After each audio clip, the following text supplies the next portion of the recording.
This week we'll get data from the GFS and add it to our text message notifier. Welcome to another MetPy Monday.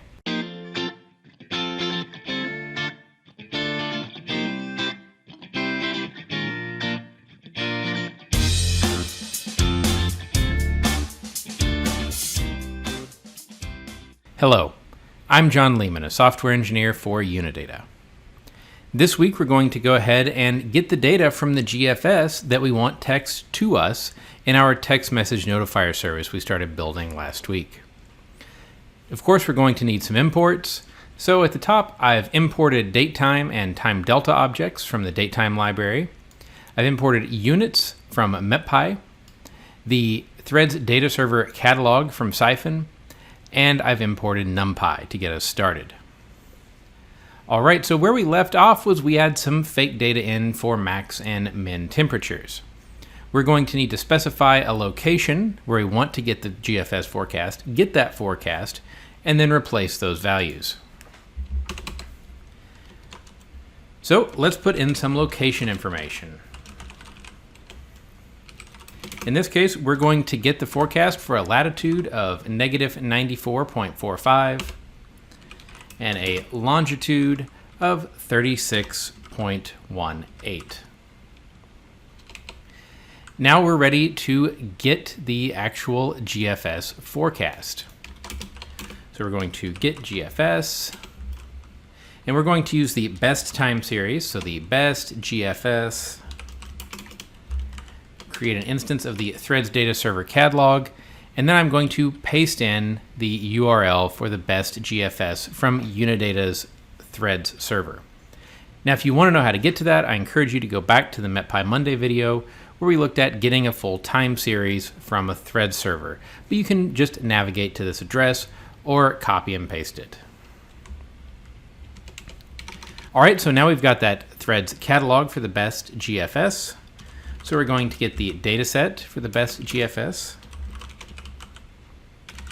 So we're going to access the dataset attribute, our datasets attribute, and get the first thing there, which is going to be what we want. And we're going to use NCSS, or the NetCDF subset service, to only transfer as little data as possible across the network. So that's going to be our best dataset dot subset. Going to create a query object. And now we need to fill that query object in with a lat.lon point and any other things that we care about. So query.lonLat underscore point takes our lat and lon. Then I'm going to further subset to a vertical level of basically the surface in pascals, and further subset a time range. And I'm going to call it now, and then now plus time delta days equal 1. So I need to say when is now. Now is going to be datetime dot UTC now. So it's going to get the current time in UTC, and then we're going to query for a time range from when we run the program to 1 day from when we run the program. We need to tell that query what variable we want to get. So query.variables. And we just want the temperature isobaric variable. And we're going to accept netcdf as our return type. And finally, we're ready to get our data. So our data is going to be ncss.getData for our query. Now that we've got that data, we're going to need to get the temperature out of that netcdf returned object. So the temperature is going to be data.variables to access the variables available. We use the dictionary-like syntax here to get to temperature isobaric.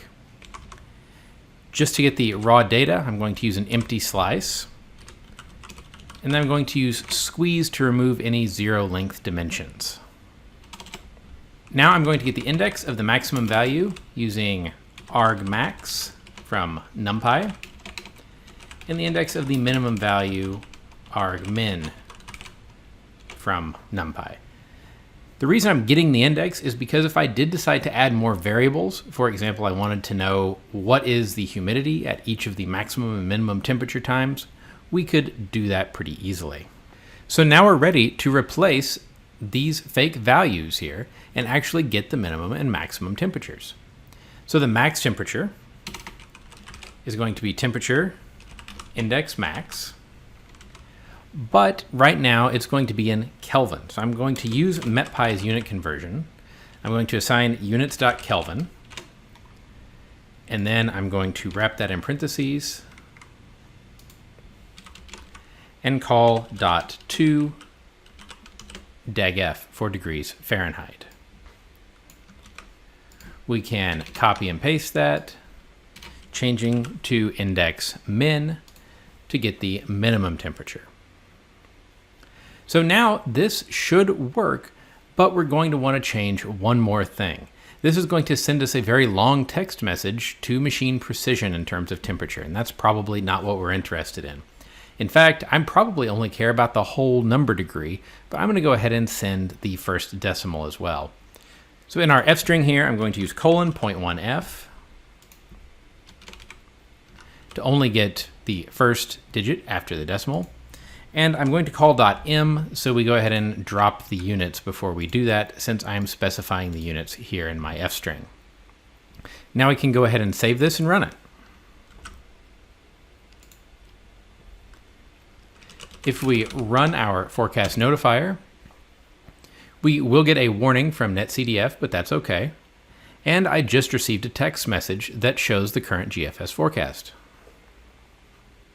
So as you can see, using Siphon to get data from the GFS, some NumPy to parse out what we're interested in from that data, and fstrings to format it, we can send ourselves a text message with useful information from a model that's hosted on a thread server.